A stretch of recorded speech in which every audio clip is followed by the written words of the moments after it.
13b. Express 4 sine theta plus 3 cos theta in the form r sine theta plus alpha, and then solve the equation. Okay, so this is a nice routine method. We're going to say this is r sine a plus b. So if I use that from the formula book, sine theta cos alpha plus cos theta sine alpha. That's the sine a plus b formula. Put r in front of each one. Remember that r and the alpha bit are just numbers. Okay, so the r and the cos alpha are the coefficients of sine theta, so they will equal the coefficient over here, which is 4. So we can write down that 4 is the same as r cos alpha.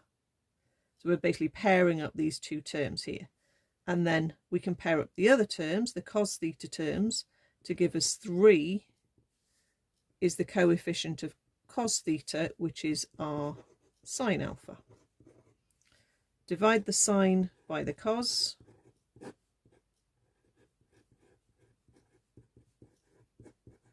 Cancel the r's. Get tan alpha is 3/4. That gives you alpha is 36.9 degrees. And you can sub back in for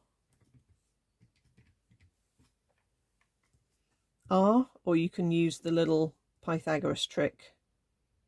Okay, I'll just do a subbing back. 4 divided by cos answer gives us 5. So for part 1, our answer is 5 sine bracket theta plus 36.9. Make sure you state that. Okay, and then the part 2, it's exactly the same as we've just worked out, so we can just quickly replace with 5 sine theta, add 36.9, divide down by the 5,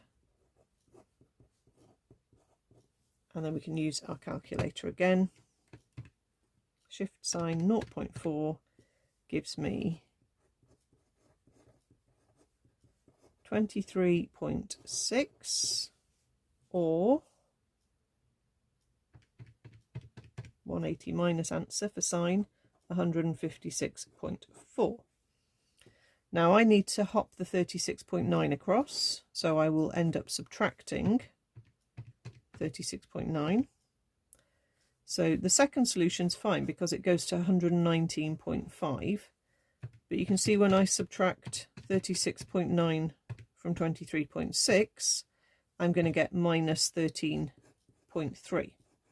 You don't discard that answer, you just add 360 onto it to bring it back into range, because moving it back 36.9, if you've got a solution which is near the bottom end and it's gone negative, there'll be a solution that was just above 360 that's been brought back into range. Okay, so that would be 346.7 or 119.5. Okay, now if you want to check that you've not made any mistakes, you can take these answers and sub it back in here. Okay, so let's just check this 346.7. If I type in 4 sine 346.7, add 3 cos of 346.7, hopefully it's going to come out of 2. Basically, yeah. All right, so don't forget you have this sort of way of checking a lot of your questions, okay? And if you're, getting to the end of the paper and you're checking through, actually go back and see if you can do a check of subbing the answers back into the original equation, okay?